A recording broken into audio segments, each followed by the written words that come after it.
If you follow the slow and steady money principles that we review in this channel, living below your means, saving steadily, and investing slowly for the long run, it's not a matter of if you will build wealth, rather the question of when. But one of the big dilemmas that many of us will face once you have a sizable amount of wealth is this: the temptation to let the world know how successful you are. Before you couldn't afford it, but now that fancy new car keeps catching your eye. Maybe your parents might finally come around to praising you instead of criticizing you for your frugal lifestyle. Or how about that huge home down the street that always seemed to have all the toys? It's finally on the market, and you can finally afford a down payment.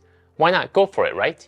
But this is where I would caution all of us and recommend that we all continue to practice the principle of frugal wealth, where despite how wealthy you become, you continue to live out the life of frugality. Hi, if you're new to the channel, my name is Tay from Financial Tortoise, where we learn to grow our wealth slow and steady. The number one reason why we want to practice frugal wealth is that it will keep us grounded. Grounded on the reality that money isn't really that important to our lives once our basic needs are met. Yes, once you have some breathing room in your finances, having a fully funded emergency fund, a well-funded retirement account, and even some extra money for other things, it's a natural pull to want to splurge a little bit. I mean, I sure felt that way. And this was only after my wife and I had paid off our student loans. We weren't anywhere close to having sizable wealth yet. However, when we saw some extra dollars in our bank account, we couldn't help ourselves but fantasize about what we could do with that extra money. But when we look deeply into ourselves to why these thoughts even occur, it's because we all have a natural inclination to be seen. To be seen by our families, our friends, and even random people on the street. We want them to acknowledge us as human beings, and the quickest way to get attention is with nice, expensive things. Nothing says, "Hey, look at me," louder than a fancy new sports car, a huge house, or a designer-wear bag. However, money at its fundamental level is nothing more than a piece of paper. It has no emotion, no morals, no value except the one we assign to it. So we can continue to live our life of frugality because remember, it was the frugal habits that built your wealth in the first place. It will continue to keep us grounded in what's truly important in our lives. If we need a real-life example of frugal living from an actual billionaire, let's take a page out of Mr. Warren Buffett's book. Mr. Warren Buffett, the Oracle of Omaha, is worth over $100 billion today, and is probably one of the few individuals in the world for whom buying a multi-million-dollar home wouldn't even make a dent in his net worth. Yet he continues to live in the same house he purchased in 1958 for $31,500. A nice simple home, but a home for a billionaire? I say if Mr. Warren Buffett can remain frugal, so should we.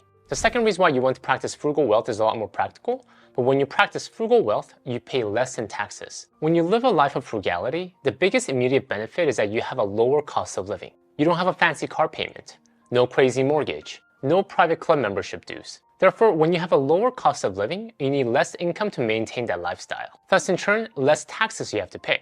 In America, we have what is commonly called a progressive tax system, which means that the percentage of income an individual or household pays in taxes tends to increase with increasing income. So not only do those with higher income pay more in total taxes, they pay a higher rate of taxes. For a married couple filing jointly, in 2023, if your income is slightly over $190,000, you are in the 24% federal tax bracket.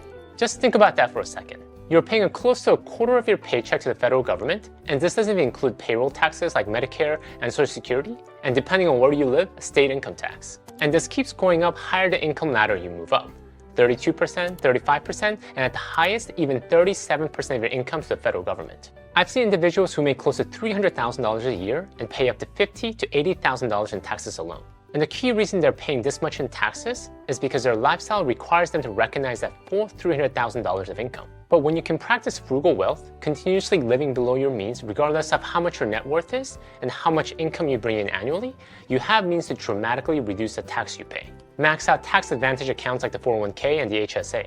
Invest in real estate properties where you can take advantage of property depreciation. Make charitable donations. Or even start a side business to deduct expenses that would normally just be an expense in your budget. The bottom line is that when you practice frugal wealth, you have a lot of flexibility to manage your finances and taxes to your benefit because you aren't needing to fund a high expensive lifestyle. The third reason why you want to practice frugal wealth is one of my favorite, and it is that it lowers the expectations people have of you. Or if you're like me, not elevated because there wasn't much to begin with. When you drive a not too fancy car and you don't wear expensive designer clothes, people will automatically assume you're a nobody. I mean, I get this reception pretty much everywhere I go. Though for some this may be hard to swallow, I find that quite liberating. When you're a nobody, nobody expects you to do anything or do anything special. I mean, think about all the pressure that celebrities have to always look good in public. I'm sure many of them just want to put on some comfortable clothes after waking up and go for a leisurely walk without anybody taking their picture. But I doubt famous movie stars like Brad Pitt or Tom Cruise can do that. And what about if you're a child prodigy? The moment you picked up a violin, adults lined up to see you play.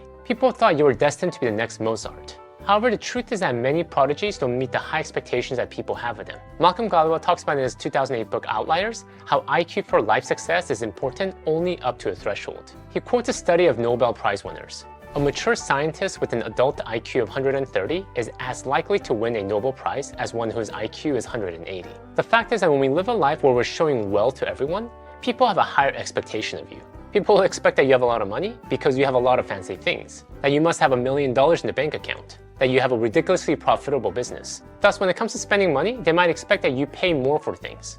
Or if there's a fundraiser, that you donate the most amount. Or the probability is that people that are most showy with their wealth probably have the least amount of actual wealth. One of my favorite scenes in the movie Forrest Gump is the last scene when Forrest Gump sits down on a tree stump after dropping his son off at the school bus. A passerby might assume that Forrest is a loser with no job and no prospects just based on his outer appearance, not knowing that he's a multimillionaire, a war hero, and a champion ping pong player. What is most amazing is Forrest probably could care less. He gets to do whatever he wants with his life, and that is true wealth. No one is going to bother him because he looks like a nobody, and that is completely fine with him. And this leads nicely to the fourth reason why you want to practice frugal wealth. Because when you practice frugal wealth, you can really focus on what matters. You aren't distracted by all the trinkets and toys. You don't need the latest gadgets just for the sake of getting them. You don't need fancy private club memberships because you frankly don't feel comfortable in that environment. When you can cut out all those things in your life, it frees you up to really focus on the things that matter.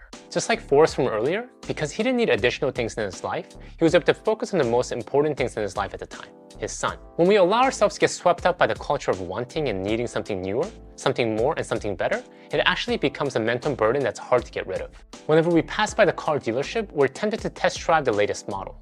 I mean, it's just a test drive, right? It can't hurt. Whenever we drive by the mall, we have the pull to just drop in and check out what's on sale. I mean, shopping is the American pastime. Nothing wrong with getting a good deal on a jacket I didn't intend to buy, right? But when you practice frugal wealth, we condition ourselves to make do with what we have rather than sprinting around for something new. We become more comfortable with accepting what we currently own rather than trying to replace it. And this in turn frees us up to concentrate on the more important things in life. The fifth reason why you want to practice frugal wealth is what I consider the most important.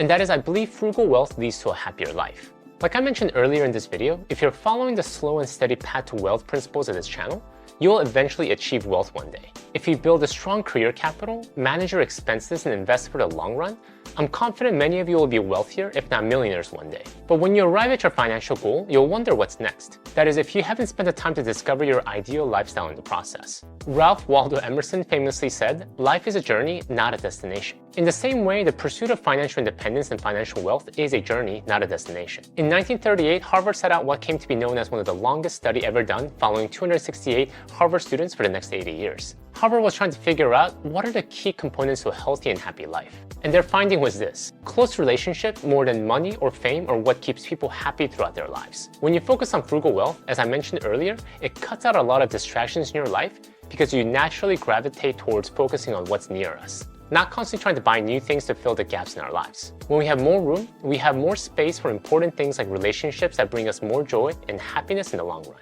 That's it, guys. Thank you guys for watching. I hope these 5 reasons help you to see why we should all practice frugal wealth. Please let me know in the comments below your thoughts, and if you'd like to learn more about how to be frugal but not cheap, please check out my video here. Until next time, all the best.